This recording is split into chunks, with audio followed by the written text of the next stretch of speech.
Angie Bettelma, des actualités uniques, dynamiques et renversantes dans le journal TV.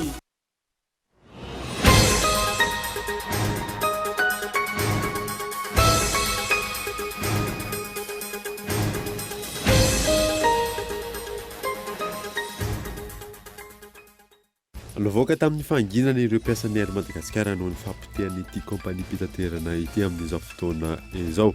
Mahatratratra any amin'ny 70 tapitrisa dolara ny trosa, tsy manana fiaramanidina ihany koa, ahafahana manao sidina any ivelany. 700 isanjaton'ny olana dia avy amin'ny fitondrana ny fanesy sy ny mpitantana hoy izy ireo. Nahazo vola tsy averina mitetina 2.7 tapitrisa dolara avy amin'ny FMI Madagasikara. Elo ny songadina taorian'ny fionan'ny filohan'ny Republikan'ny Madagasikara sy ny sekretera jeneralin'ny FMI tao Washington. Miroso ny asa amin'ny fandaharana asa programme intégré d'assainissement-d'Antananarivo, izay sahan'ny ministeran'ny fanajariana an-tany sy fananantany, vatsin'ny agence française de développement sy ny vondrona européenne vola. Androany, nidina ifotany zero mizotra ny asan'ny ministra tompona andraikitra sy ny bentanan'Antananarivo ary ireo teknisianina samihafa. Fitakina 4 lehibe no tsombola nazahoana valina hatramin'ity androany ity amin'ny fitondram-panjakana raha nambaran'ny CSS. Manoloana eo, anapa-kevitra ny tsy hampianatra ihany koa ireo mpikambana ao anatin'ny CSS sampana fianaratsoa manomboka amin'ny herinandro avy izao. Maresaka iraisam-pirenena totsaina androany ao Paris fionan'ny Praiministra libanais sy ny filoha frantsay ho fitadiavana vahaolana mahakasika ny krizy alalovan'ny Liban amin'izao fotoana izao. L'idée de avatra.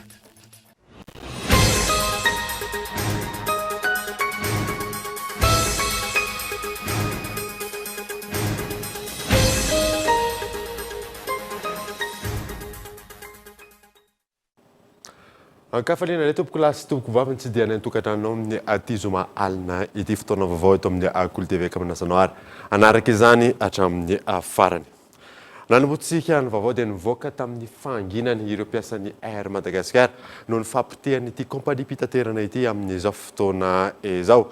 Mahatratra hatrany amin'ny 70 tapitrisa dolara ny trosa amin'ny izany. Tsy manana fiaramanidina intsony ihany koa ahafahana manao sidina any ivelany. 700 isanjaton'ny olana dia avy amin'ny fitondrana ny fanesy sy ny mpitantana hoy izy ireo. Miantarandriana evo. 70 tapitrisa dolara treto ny trosan'ny Air Madagasikara. Mitombo hatrany io ary mitombo tahaka izay ihany koa ny fampitehan'ity kompania ity. Misidra olana ny mpiasa izay mahery ny 700 isa. Raha ny fanazavana tato anatin'ny volana maro, misy amin'ny mpiasa no mandray karama 100 isanjato, misy ny mandray 50 isanjato ary misy mandray 30 isanjato araka ny lamina tamin'ny fampiarana ny chômage partiel. Saika tsy misy intsony ny sidina long courrier. Raha ny mikasika ny fiaramanidina kosa indray, tsy misy afa-tsy fiaramanidina roa sisa izao no manidina. Simba avokoa ny fiaramanidina miisa mahery ny 4, ny Airbus A340 miisa 2 ohatra.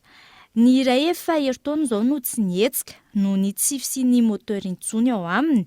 Ny iray kosa efa tokony atao check teknika saingy tsy vita no ny tsy fisian'ny vola. Na isokatra aza manoloana io ny sisy tany ho an'ny Air Madagasikara manokana, tsy manana fiaramanidina izy ireo ahafahana manao ny sidina iraisam-pirenena na ny long courrier. Ho an'ny mpiasan'ity orinasa mpanjakana ity, ahina ny ho fikatoana ny orinasa raha toa ka tsy misy ny vahaolana roso. Miainga amin'ny fanohanana rabola avy amin'ny fanjakana no vahaolana foiezaka tokony atao. Tsy manana avion afaka manao long courrier zao ny Air Madagasikara amin'izao fotoana izao. Io miankina amin'ny mpitantana, miankina amin'ny fanjakana. Inona ny tokony atao? Anao location ve tsika? Akmi. Io zany afaka manofy ianao raha ohatra ka misy ny vola. Raha ohatra ka tsisy ny vola moa zany aty tsy manofy. Afaka koa miara-miasa amina kompania hafa ianao. Zay ny angatanay ny fitondram-panjakana. Raha ohatra ka manome fanampiana ny fitondram-panjakana ahafahanay karakara fiaramanidin'ireo dia afaka mitombo ny asa ary afaka manidina ireo fiaramanidin'ireo. Zay le teneniko teo hoe efatra zany fiaramanidina ATR. Za mbola tsy miresaka an'ilay Airbus A340 aloha. Fa ny ATR zany efatra aloha zao mbola tsy afaka manidina. Mazava be fa misy fikirakarana tokony atao amin'ireo fiaramanidin'ireo. Zay mahatonga anay hoe ao anatina foezaka aloha na court terme zany mangatanay fanjakana mba hanampy ny ery Madagasikara. Izao ny tena olana rehefa tsy miasa ianao dikan'izay tsisy vola miditra. Mazava be zany. Mila miasa zany ny mpiasa ny ery Madagasikara dia misy vola ho miditra. Raha ohatra ka hitako fotsiny ianao karama, hoe ameo ny karama anay tsy mety, nefa tsy misy zavatra mandeha akory eo.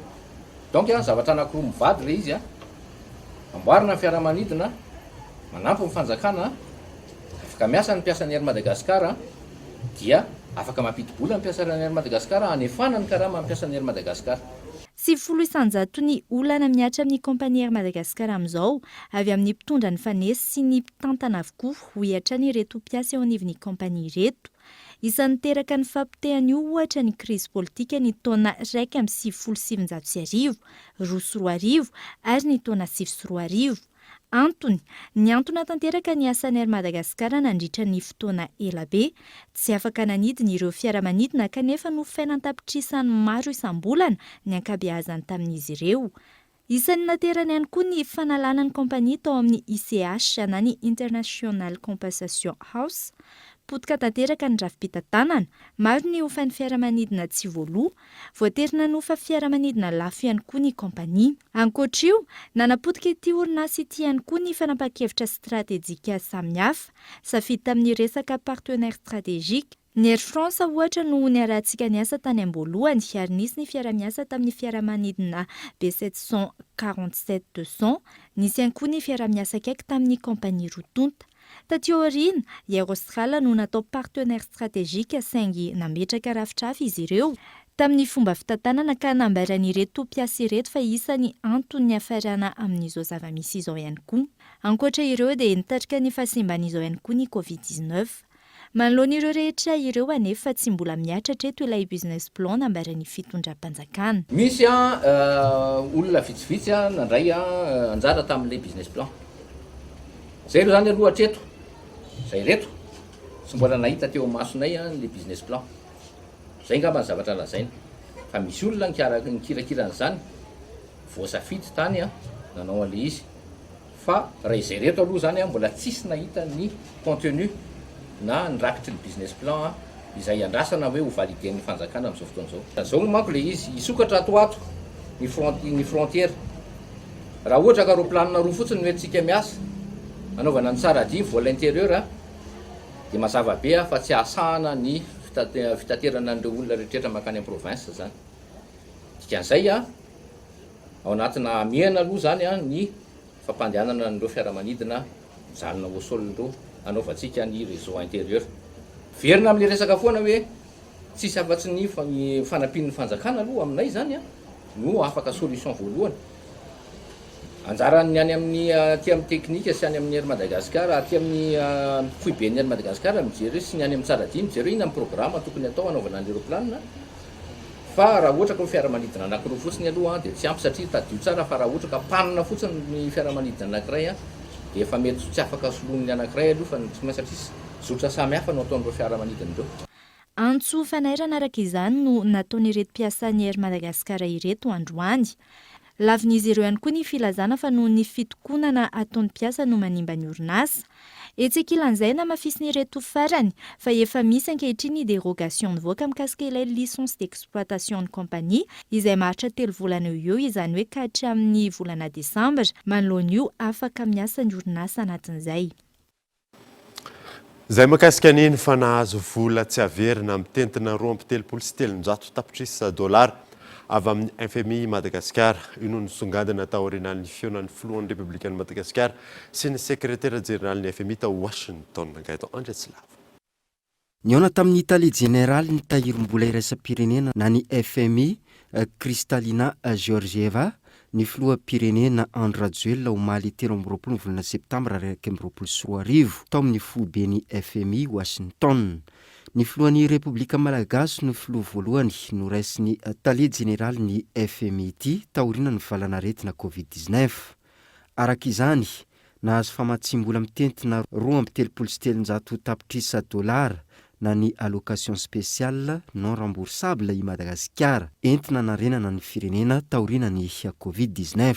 Tapaka nandritra ny fiafianana teo amin'ny Talie Générale ny FMI sy ny filoham-pirenena Malagasy koa ny ampiasana io vola io.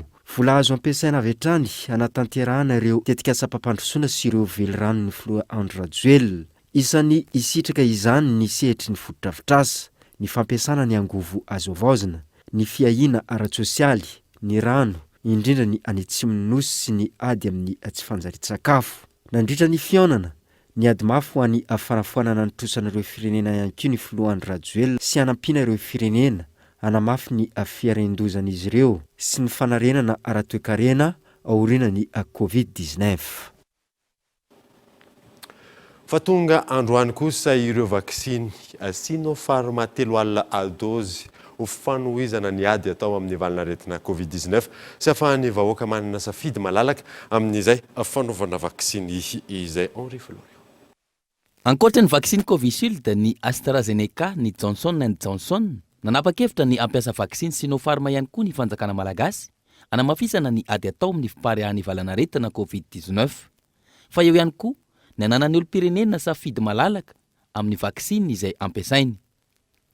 Androany tolakandro ny tonga teny amin'ny seranam-piaramanidina Ivato ny vaksiny Sinopharm miisa 3 dozy avy amin'ny gouvernemanta sinoa ho fanampiana ny Madagasikara hiadina amin'ny valanaretina coronavirus. Dia vaksiny anankiray izay anampy antsika eto Madagasikara izay ady amin'ny COVID-19 zay zany ity tonga eto androany ity dia ny vaksiny Sinopharm araka nambara tamin'ny teny frantsay teo dia vaksiny misy tsindrona anankiroa izy ity melanelany eo amin'ny 3 ka hatramin'ny 4 herinandro eo elanelana tokana manelanelana an'izay vaksiny anankiroa zay zany dia rehefa vita ilay dozy anankiroa izay vao lazaina fa vita vaksiny ilay olona. Ny fanentanana ataoko dia ny fanentanana ho an'ireo lazaina an'ireny ilay dozina Covishield tamin'ny voalohany satria ilay dozy anankiray tsy maharo anao iny fa mila manao ilay dozy faharoany satria amin'izao fotoan'izao zany hita hoe tsy tena mariska ilay olona nanao ilay dozy voalohany hanao ilay dozy faharoany ilay AstraZeneca izay tonga eto Madagasikara.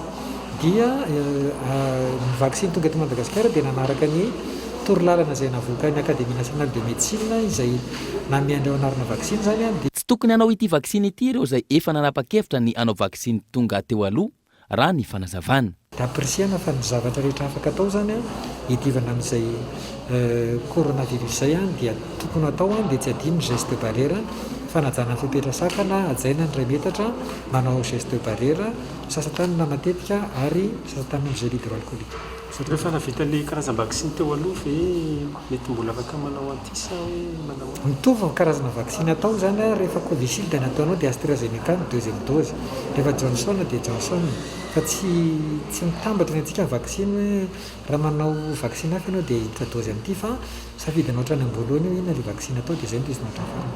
Aparitaka manerana ny Madagasikara avokoa ireo vaksiny efa tonga eto amintsika, indrindra fa ity vaksiny Sinopharm ity ahafahany vahoaka malagasy miaro tena amin'ny valanaretina COVID-19. Isan'ny vaovao misongadina ihany koa dia tsy ho tantanan'ny orinasa tsy miankina ny hetra sy ny faditseranana ho ny tompona ndraikitra eo anivon'ny ministeran'ny toe-karena sy ny fitantanam-bola tamin'ity androany ity. Fanohanana ara-teknika no atao hanatsarana ny fampidiram-bola mpanjakana izay fa tsy ny bad vola ary tanterahan'ny orinasa Coar. Io nasaina. Fanohanana ara-teknika na assistance teknika no atao eo anivon'ny ministeran'ny toe-karena sy ny fitantanam-bola anatin'izany hetra sy ny faditsiranana hampitomboana ny vola miditra amin'ny kitapom-bola mpanjakana fa tsy misy velively ny fanomezana izany ho tantanana tsy miankina ho ny tompona andraikitra eo anivon'ity ministera ity androany taorian'ny ny fanambarana natao ny sendikany mpiasa ny ministeran'ny vola. Manambara izahay eto amin'ny ministeran'ny toe-karena sy ny fitantanam-bola fa tsy marina koa ny filazana fa misy an'izany fikasana izany. Tsy fanao zany ary tsy misy maneran-tany modely ka hoe ankinina amin'ny sampandrara tsy miankina na hoe privatisena izay zavatra tena mahafanjakana ny fanjakana na hoe fonction régalienne izay fa fikarohana fanatsarana amin'ny fampidiram-bola mpanjakana sy ny tontolon'ny asa sy ny maha-olona amin'ireo foibe-pitondranan-kapoben'ireo no atao. Orinasa vahiny Coateur no manatanteraka izay tohana ara-teknika izay raha ny fanazavana hatrany ary ny Banque Africaine de Développement no mamatsy ara-bola. Vola izay fanomezana fa tsy findramana no anatanterahana izany. Ahitana ny fanatsarana ny vola miditra amin'ny kitapom-bola amin'ny mpanjakana. dia io assistance technique io a zay iarahana amin'ny mpiara-miombona antoka dia ohatran'ny assistance technique rehetra ihany a dia manomboka zany le izy aloha amin'ny fijerena hoe inona ny zavatra mety a inona ny zavatra tsy mety a amin'ny zavatra eto anivon'ny fitantanana ny hetra sy ny fahadiseranana zany dia rehefa hita zany a io diagnostika io a dia jerena sy ampiakarana zay zavatra ohatrany hoe tsara fanao a dia zay mba lesiko kely zany a no arenina ny tena tombony lehibe zany a dia io assistance technique io hijery hoe inona ny tena olana amin'ny maha olona satria olona ny miasa ao anatin'le administration anankiroa reo a inona ny zavatra efa atao koa satria efa mety efa maheno nareo a tao ny voan'ny fahadiseranana sy ny eo amin'ny ampo hoe efa be da be ny digitalisation efa atao dia manao diagnostika hoe inona ny efa misy a dia inona ny mbola afaka atao fa amin'ny ambangivago izy a tena fanatsarana any fampidirana vola mpanjakana. Banque africaine de développement no financer les assistances techniques dia volany don le izy fa tsy près. Efa nisy ny fiaonana teo amin'ny tompona andraikitra eo anivon'ity ministera ity sy ireo syndicat mivondrona eo anivon'ny SMMV androany izay nanazavana tamin'ireo syndicat ny momba ity tohana ara-teknika ity. Ny SMMV izay mitaky ihany koa ny anomezana sehatra ny malagasy sy ny manam-pahaizana ao aminy anatsarana ny vola miditra amin'ny kitapom-bola mpanjakana fa tsy iankinana amin'ny vahiny. Fa ny tena amin'ny tsy mampahomby zavatra koa ny lafy ny ara-politika. Ny ara-politika tafiditra amin'ny administration, ny olona tokony andoha etra miafina any ambadiky ny fitondra fanjakana. Dia tsy mahomby le tsy tafakatra le pression fiscale fa ny asa miatsara mivokatra. Dia izay no mahatonga anay ohatra mametraka ihany hoe izay ve zany ny tsy mahay sady tsy mahomby ny malagasy mihitsy ve zany ny tsy mahay fa tsy maintsy avy any ivelany vao matafita n'ity Madagasikara ity. Tsika malagasy mahavita manao zavatra fa mila fitaovana ahafahana manatanteraka an'le asa zay lampandraketina fotsiny. Raha omena fahafahana sy fitaovana rehetra zay a dia vitanay mampiakatra ny taux de pression fiscale. Andrasana araka izany izay ho valina ny titohana ara-teknika tanterahana eo anivon'ny hetra sy ny fahadiseranana ity sy izay ho fiantraikan'izany any aoriana anatsarana ny vola miditra amin'ny kitapom-bola mpanjakana.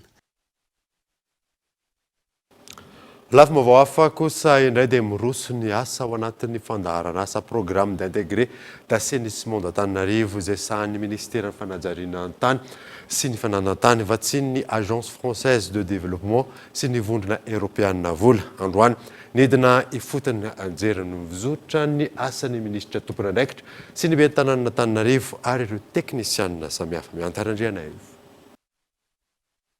Anatin'ny komina Antananarivo renivohitra, olana matety mitranga indrindra rehefa fotoana fahavaratra ny fiakaran-drano. Isoroana izay no antom-pisian'ny fandaharana asa PIA na ny programme intégré d'assainissement d'Antananarivo izay sahan'ny ministera ny fanajariana ny tany sy ny fananantany vatsian'ny Frantsa amin'ny alalan'ny agence française de développement sy ny vondrona européenne vola. Fokontany maro no misitraka mivantana azy. Mizotra araka ny tokony ho izy ny asa ankehitriny araka ny hita nandritra ny fidinana ifotony totosain'ny ministry ny fanajariana ny tany sy ny fananantany ny bentanana Antananarivo renivohitra ary ireo teknisianina maro androany. Tsy dia nanidinana tatia sady anaraha-maso ny asa ihany koa satria fantaritsika efa ny antom-pisian'ilay tetika asa dia arovana ny tanàna Antananarivo amin'ny tondradrano amin'ny aviorana. Efa manakaiky ny avorana amin'izao fotoana izao dia mila hafainganana ny asa mba ahafahantsika misitraka n'ireo tetika asa ireo ary manala ny olana izay mety iseho amin'ny fahatongavan'ny fahavaratra rehefa avy eo. Tsapantsika teo amin'ny nale rehetrarehetra teo iny fa tiezaka be da be nataon'ireo tompona andraikitra taritiny be ny tanàna sy ireo délégué-ny arrondissement rehetrarehetra ary ny président Bokotany nahafahana nanatanteraka tsakany sy-andavany ny tetika asa iny ary ahafahana manohy azy amin'izao fotoana izao dia mba raharotiko any manao antsoava antsika vahoaka Antananarivo ray manontolo mba hanohy an'izay fepetra tokony ho raisina rehetrarehetra mba hiarovana ny renivohitra-drafitr'asika iny indrindra moa ny fanariana ny fato na ny fanaovana fotodrafitr'asa tsy nahazo alalana avy any amin'ny commune manakaiky an'ireny asa natao reny satria tsy manampy amin'ny fiarovana ny mpiara-monina sy ny tanàna amin'ny zavatra mety hitranga rehetrarehetra ary mba hananantsika tanàna madio sy mandroso araky ny vidana ataon'ny commune urbaine Antananarivo. Ny fanjakana moa dia manampy fotsiny amin'ny tantsoroka izay afaka atao mba ahafahan'ilay tetikasa manaraka ny filan'ireo vondrom-paritra tsinjaram-pahefana voakasika izay. Ny nona ho vita amin'ity faran'ny taona ity daholo ireo tetikasa ireo na farafatarany amin'ny 3 volana voalohany taona 2024 iny mba ahafahantsika manomboka tetikasa vaovao indray. Tafiditra amin'ny fanatsarana sy ny fandrindrana ny tanànan'Antananarivo ihany koa ny tetikasa Lalan-kely 3. Ministeran'ny fanajariana ny tany sy ny fananantany an-trano no maître d'ouvrage ny tetikasa. Fokontany mandina ny 220 no misitraka azy mivantana ato amin'ny komina Antananarivo renivohitra. Tanjona rany fanazavana ny fitsinjovana ny fampivoarana ny toe-piainam-ponina. Fodrafitrasa mandina ny 7 no atao amin'ny alalany mba hampivoatra ny fivezivezen'ny ponina. Voalohany aloha isorana manokana ny ministera fanajariana ny tany sy ny tetikasa PIA miaraka amin'ny AFD satria tena tetikasa mipaky fotony. Tena hita amin'ny ponina eto Antananarivo ny vokan'ireny tetikasa ireny. Hita fa nisy fanadiovana lakan-drano sy ny sisa Lalan-kely. Tena be dia be zany ny fotodrafitrasa natao. Tena ilayntsika zany manohy ny asa. Voalohany aloha ny commune, ny SMA sy ny APIPA tokony mbola manadio koa ny lakan-drano kely sy salasalana. Ary efa miezaka ny commune zao satria efa ho avy ny orana. Fa ny faharoa araka ny tenenin'ny ministra tokony miezaka isika ponina mba hanaja an'ireo lakan-drano ireo, ireo fotodrafitrasa ireo satria raha ho fenoantsika fako indray ny lakan-drano vao diovina raha ho avy ny orana dia ho tora-drano indray. Samy miezaka zany tsika na ny commune na ny ponina mba ahafahantsika miala amin'izay loza mety hitranga. Araka izany samy tompona andraikitra amin'ny fikajiana ny fotodrafitrasa vitany rehetra. Etsekilan'izay tondra ny heviny ihany koa ny ministry ny fanajariana ny tany sy ny fananantany raha tokana anontaniany mpanao gazety mikasika ny fanorenana ny teleferika eto Antananarivo. Ny zava-dehibe zany dia misy ezaka manokana nataon'ny fanjakana amin'ny tanàn-dehibe rehetrarehetra eran'ny Madagasikara mba ahafahana manana tanàn-dehibe afaka miatrika ny taonjato vaovao misy atsika amin'izao. Araka ny voalazany be ny tanàna teo mila fandraisana ndraikitsika tsirairay avy koa zany satria ny antom-pisian'ilay fotodrafitrasa ireny dia ho an'ilay vahoaka. Ka raha ohatra itsika vahoaka tsy mahay misitraka an'ilay izy dia ohatran'ny zava-poana ihany. Ary mety misy atsikera maro samihafa moa mikasika an'ilay fotodrafitrasa atao hoe lasa loloatra, lasa taraika. Izany ngamba amin'ny fiainana aleoko lasa loto izay tara. Dia izay no mamaliko anao raha mikasika an'ireo fitaterana tanàn-dehibe ireo. Androany angambany tsisy hiteny hoe tsy nilaina ny rokady ny arivo, tsisy hiteny ihany koa hoe satria sambantsika vao nanao lalana migodana, tsisy hiteny ihany koa hoe tsy ilaina ny fitaterana busy klasy satria misy olona misitraka an'izany. Misy koa ny tetikasa izay vao ataony ny filoham-pirenena mikasika ny teleferika. Tsy maintsy manenjika ny fahatarany tanindrazantsika fa anjarantsika tsirairay avy fotsiny no mahay makasitraka sy indrindra mahatsapa fa raha te handroso dia miazakazaka fa tsy mandeha mora. Ankadimbahoaka, Akorondrano, Androndrakely, Saripody no nanaovan'ny MATSF sy ny komina Antananarivo renivohitra fitsidiana androany. Amin'ny ankapobeny afa-po tamin'ny fizotry ny asa ireto farany.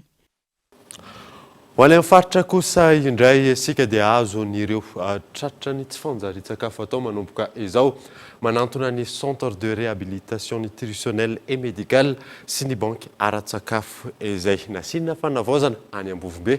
Eo ny nambaran'ny Premier Ministre lehibe ny gouvernement nandritra ny fitsidiana izay nataony tany atsimony nosy. Nambina Revelorso.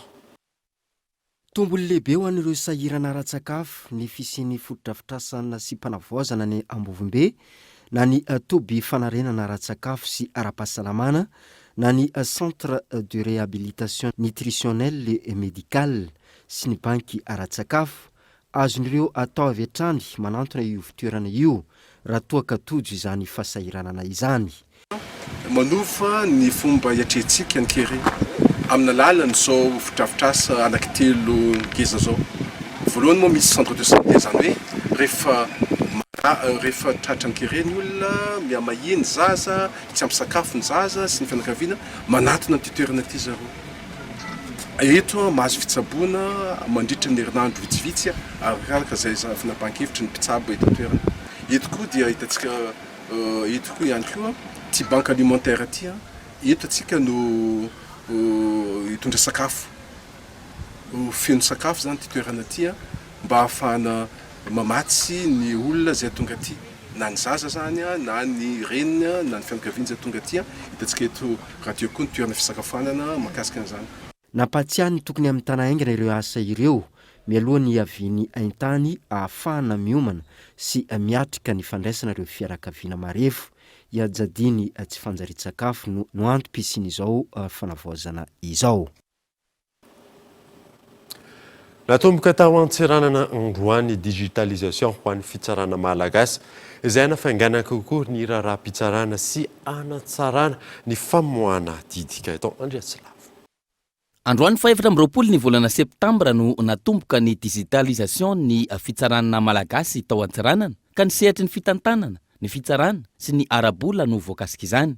Fametrahana logiciel ahafahana mitantana sy manatsara ny dingana tsy maintsy arahana amin'ireo sehatra telo ireo no atao. Ny logiciel no anamora sy ampirindra ny sazy sy ny onitra arakaraky ny heloka sy ny fandikan-dalàna natao. Tafiditra ao anatin'ilay tetikasa ny fanjakana ho an'ny daholobe fa tiany ny vondrona Europeanina vola ity digitalisation ity. Ankoatran'ireny vohim-paritany enina eto Madagasikara, tafiditra ao anatiny ihany koa ny PAC na ny pôle anticorruption eto Antananarivo. Tanjona ny ananana fitsarana mahomby, mangarahara sy mitsinjo ny vahoaka. Nisy araka izany ny fampiofanana ireo mpisehatra rehetra voakasika izany, izay arahana toana ara-teknika hatramin'ny fiafaran'ny tetikasa. Isy ihany koa ny fampianarana sahady miainga eny amin'ny ENMG na ny École nationale de la magistrature et des greffes. Tsy ahifina, sehatra telo no voakasiky ny tetikasa ny fanjakana ho an'ny daholobe izay vatsiny ny vondrona Europeanina vola, ny fitantanam-bolam-panjakana, ny fitantanana ireo mpiasam-panjakana, ny fitsarana sy ny ady amin'ny kolikoly. Tetikasa mitetana hatrany amin'ny 20 tapitrisa euro izay maharitra 7 taona ka hifarana ny volana May taona 2024. Tonga eto fotoanany dokavarotra isika aorianan'izay moa dia isin'ny fidirana amin'ny vatana atao anatin'ny fampalalam-baovao rehefa avy ary.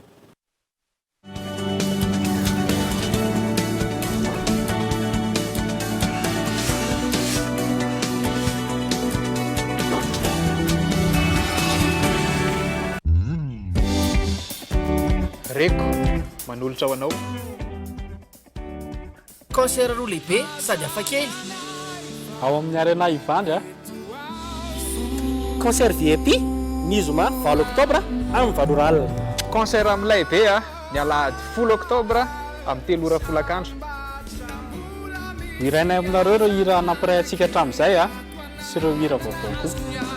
Tsy hitovy amin'izay efa fahitanao iseho io. Tongava daholo. Sponsor officiel Telma Chill Citron.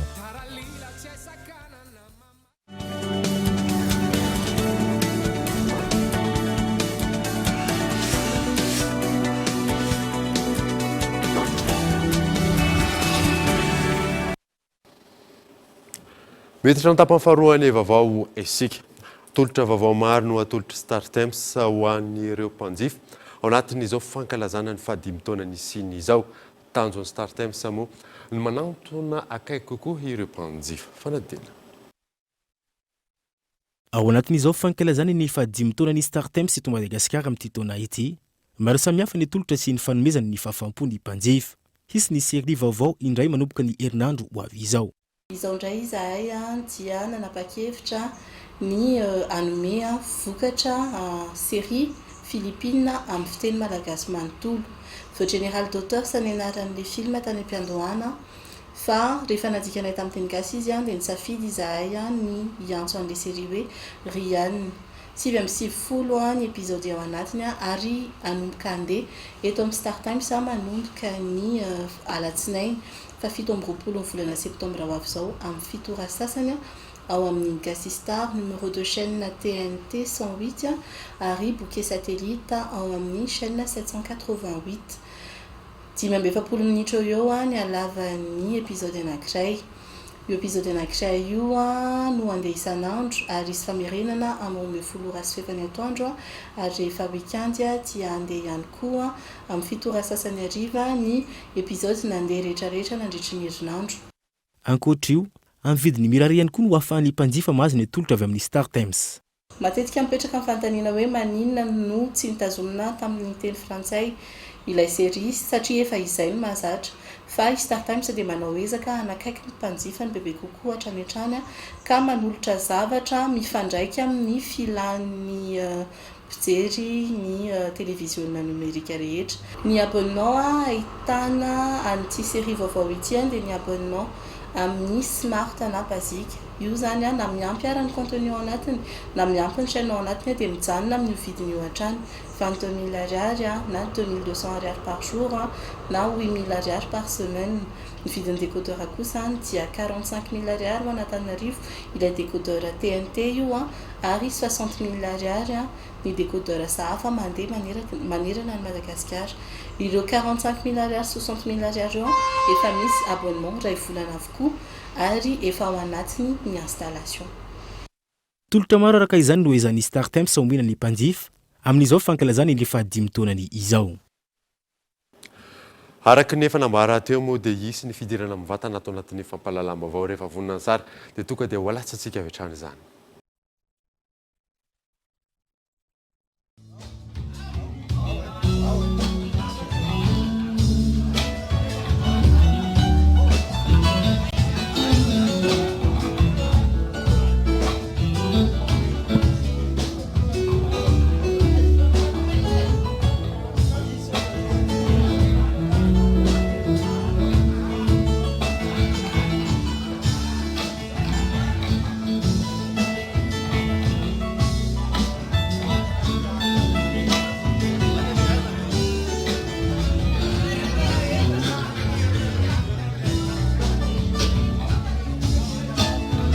Etsia 67 hectares no misy anay amin'izao ala izao araka ny sary fampidirana anarantsika teo dia amin'ny toerana mandray irony alim-pandizana itony indray no entina aminao amin'ny ity androany ity anatin'ny fidirana mivantana anatin'ny fampahalam-baovao izay arahanao isaky ny talata sy ny zoma.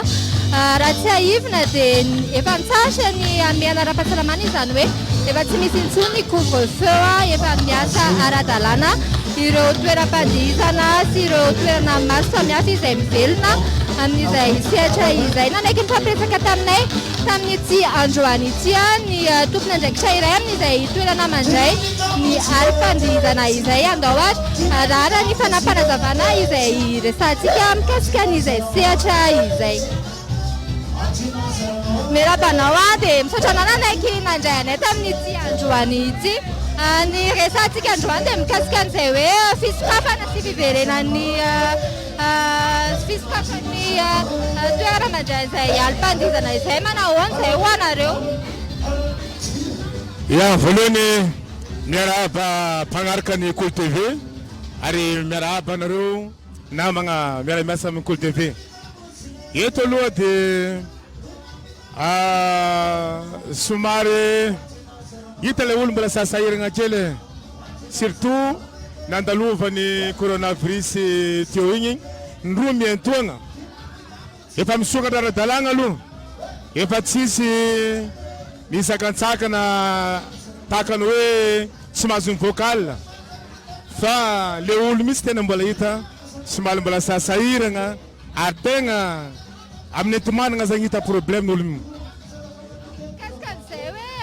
Ohatrany ahoana zany izao mipaikady ataonareo isotonanandreo olo reo hoe andeha satria ohatrany hoe misokatranareo fa mbola tsy mamaly miantso zany ny olona. Eny e, amin'izao aloha ny paikady aloha tsy maintsy atao satria ifampitsonjovana jerevana zany manakory ny entimanana ho an'ny client dia misy rafitra miankegny hely le prix avy eo mijery koa ma zegny amin'ny andro matsagna mba hialagna amin'ny fivezivezen'ny olona mandeha ty mandeha roa hoe andeha Bonarabe satria Bonarabe teo ma zany tsy dia magnano sakafo fa manomboko amin'ny lundi zao dia asiagna sakafo raha jiaby ary amin'ny ato ma zegny magnano spécialité fruits de mer dia resaka grillade fa amizao zany tegna atao raha jiaby manomboka amin'ny latsinainy eo dia hoe mipekady zegny dia asiagna zavatra vaovao ny sakafo dia ny prix koa ma zany ajotso amin'le tokony ho izy satria sahiragna ny olo. Ohatrotry ny ahoana mety hoe miditra fatsiaka zany nareo sa hoe ahoana? Tsy hainiko sara va hoe mety miditra fatsiaka zany nareo amin'izao miditra fatsiaka. Tena marina mialatsiny ma zany maresaka moa agnatiny ato mandeha cabaret dia tsy dia henony loatra izy aloha ohatrany tsy mitovy amin'le taloha tsisy coronavirus ndraiky amizao misy coronavirus dika le taloha nisy coronavirus amizao tsisy coronavirus le taloha zany mba hitanao le olo avy ary tsisy fisalisalagna fa amizao zany le olo lasa misy fisalisalagna satria marigny tsy amignitsigny fa izy aloha mandeha foana fa hafa foana le taloha teo manapa hieremany zay.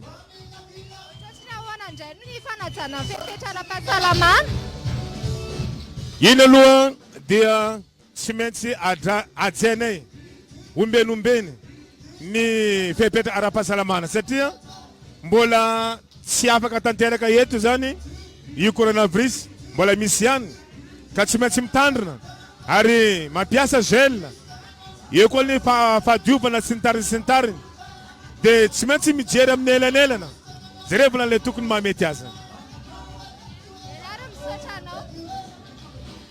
Ihany koa no mamarana an'izay hoe fitsarana mivatana ato anatin'ny fampahalam-baovao izay nona fa mitondra fanazavana ho anao mikasika an'izay hoe fiverena fisokafan'ireo toeram-pandizana sy toeram-pandraisana lanonana amin'ny alina amin'izao hoe fa fidirantsika tsikelikely zany hoe miditra tsikelikely ao anatin'izay hoe fiainana andavanandro izay.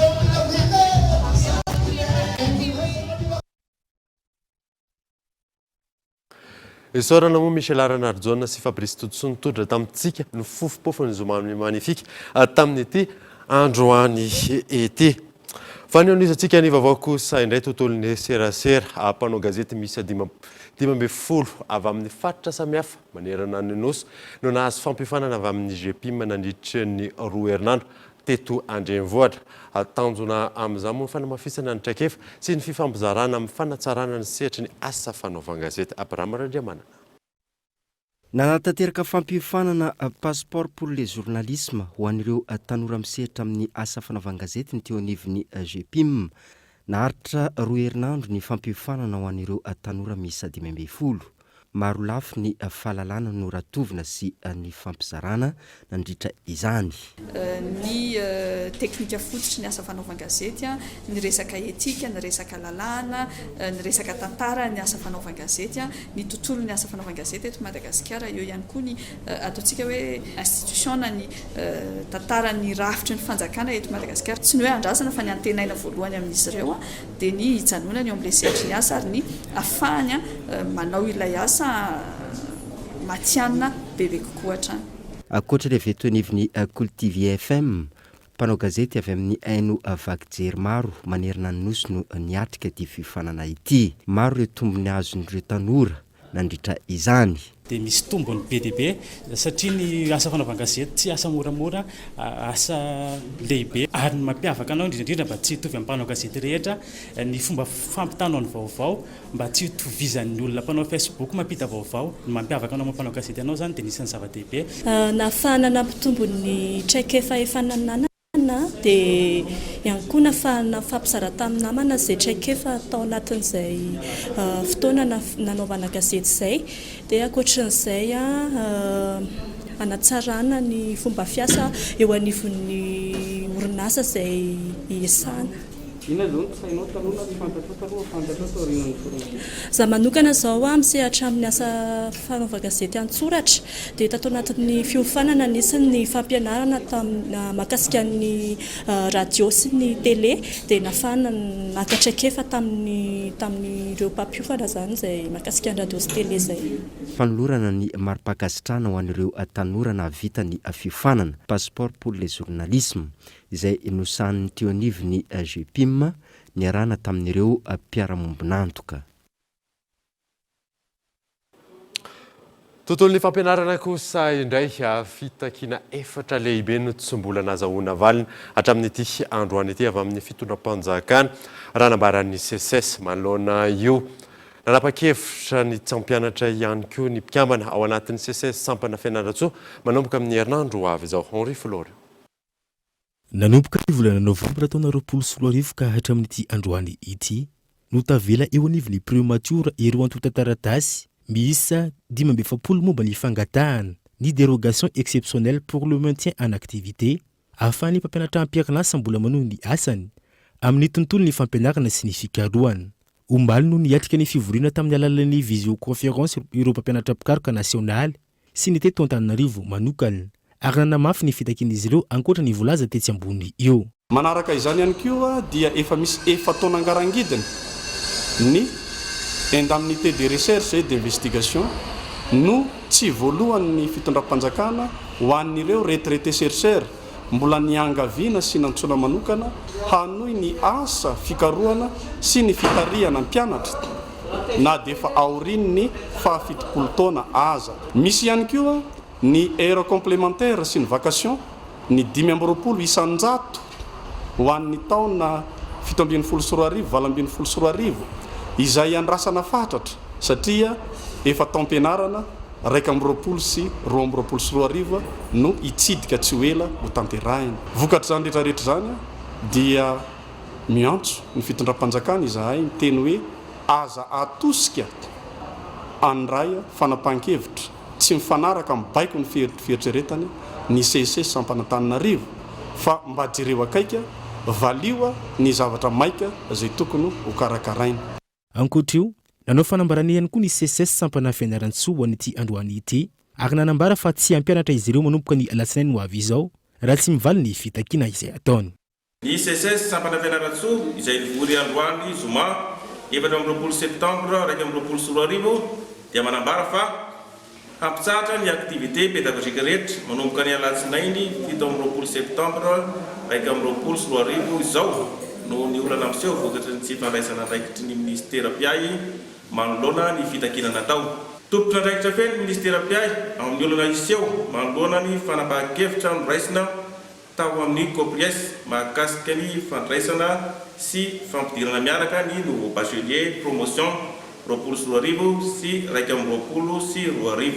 Manao antsova amin'ny ministera piay mba hanao ny ezaka misimisy kokoa amin'ny fandraisana andraikitra manoloana ny tontolon'ny asa fampianarana ambony sy ny fikarohana ara-tsiansa araka izany izy ireo. Ho anay faritra Vakinakaratra isika ao anatin'ny fanatsarana sy fanavaozana tambazotra mitondra herinaratra izay mampifandray any Antsirabe sy Antananarivo ny orinasa Jirama amin'izao fotoana izao izay efa 30 taona mahery tsy nisy fanavaozana. Eo ihany koa ny fanavaozana ireo fodotra-fitrasa amin'ny momba ny rano an'ny antoerana. Kolo TV Antsirabe. Tsikatra tatoato fa nisy fahatapahan-jiro matetika teto amin'ny renivohitra Vakinakaratra antony noho ny fanatsarana ny tambajotra mitondra herinaratra mampitohy any Antsirabe sy Antananarivo. Araka izany dia niaina ny famokara ny orinasa Jirama herinaratra ho an'ny tanànany Antsirabe.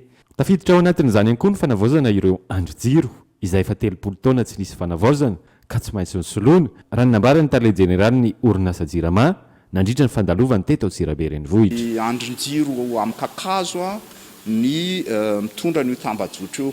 Misy zany amin'ireo andro-jiro ireo izay ilaina fanovana satria raha tsy hovatsika dia irodana io andro-jiro. Dia isaky ny alahady zany tsika manatanteraka an'izay asa izay dia tsy maintsy manapaka an'io tambajotra avy any Antananarivo mampitohy any Antananarivo sy Antsirabe io mba hanolona an'ireo andro-jiro kakazo ireo amin'ny andro-jiro beton zany. Mazava ho azy rehefa tapaka zany io tambajotra io dia ny tompo famokarana eto Antsirabe ihany no afaka mamokatra herinaratra zany ho an'ny mponina tsirabe. Amin'izao fotoana ny étiage zao nefa dia miena be zany ny ranontsika any amin'ny barage ny Sandvotry, dia miena zany ny famokarana jiro eto Antsirabe. Dia rehefa tonga zany io alahady io dia voateritsika miroso amin'ny fanapahana miodina zany eto amin'ny tanàna Antsirabe mba tsy maintsy tsy ampy ho an'ny mponina Antsirabe zany ny herinaratra vokaritsika eto Antsirabe. Vinavinaina ho vita alohan'ny faran'ity taona 2024 ty izay asa fanatsarana ny tambajotra mahery vaika mampitohy Antananarivo sy Antsirabe zay. Eo amin'ny lafiny famatsiana rano kosa indray dia misedra olana ny orinasa noho ny fahatapahan'ny fantsona lehibe iray eny Vohitra izay mampita makany amin'ireo mpanjifa isan-tokantrano. Ao anatin'ny famerenana izany tanteraka ny orinasa amin'izao fotoana izao ary isany koa ny fanatsarana ireo fotodrafitrasa famokarana rano. Efa andalana antsika zany amin'io fanavaozana n'ilay fantsona simba io dia eritreretina zany fa amin'ny alohan'ny faran'ny herinandro ambony zany dia iverina amlohan'ny ny famatsiana rano an'ny mponina Antsirabe. Mamerina ny fiananatsiny amin'ny mpanjifa Antsirabe ny tenako amin'izany fikoritana ny famatsiana rano zany. Mitoetra ny asa fanatsarana sy fanavaozana ataon'ny orinasa Jirama eto Antsirabe. Eo ihany koa ny fanomezana tolotra ho fahafapo an'ireo mpanjifa. Vaovao any ivelany kosa indray dia totosa androany tao à Paris ny fionan'ny Premier ministre libanais sy ny filoha frantsay ho fitadiavana vahaolana mahakasika ny krizy lalovan'ny Liban amin'izao fotoana izao fanadina. Le long de cette route, des files d'attente qui n'en terminent plus. Lara-pamina miteboka ho voaboasina mandritra ny fiona amin'ny Premier ministre libanais vaovao Najib Mikati sy ny filoha frantsay ny mahakasika ny olana famatsiana solika any an-toerana amin'izao fotoana izao. Olana izay niamafy ary nitarika fiakaram-bidy avy telo eny tao anatin'ny 3 volana. Ankoatra ny filaram-be amin'ny fahazahoana ny solika, teboka maro ho fitadiavam-baolana ivoan'ny firenena anatin'ny krizy no andrasana anatin'ny fionan'ny rotonta ao Paris. Eo ihany koa ny fandrafetana ny paikady isorohana ny fivirenan'ny krizy amin'ny ho avy. Ireo nahataraiky ny fionana izay tontosa 13 volana aty aorian'ny fipoahan'ny seranantsambo ny Beyrouth. Tanjona ny andretsen-dahatra ny FMI azona famatsim-bola narianana ny firenena. Isan'izany ny famatsim-bola mitetina 1.7 tapitrisa dolara na mpanantenaina ny Beyrouth ny tona 8.22. Miaina anaty fasahirana tanteraka ny mponina hatreto ka antony andrasan'izy ireo mafy ny famatsim-bola. Ny 7.7 isan-jato ny mponina any an-toerana izay mbola mivelona anaty fahantrana avokoa. 78% de la population vit désormais sous le seuil de pauvreté. Dia ny maresaka iraisam-pirenena manakatona vaovao tamin'ity androany ty angatrano nanaraka izay mandro asina daholo tompoko.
Batelma, des actualités uniques, dynamiques et renversantes dans le journal TV.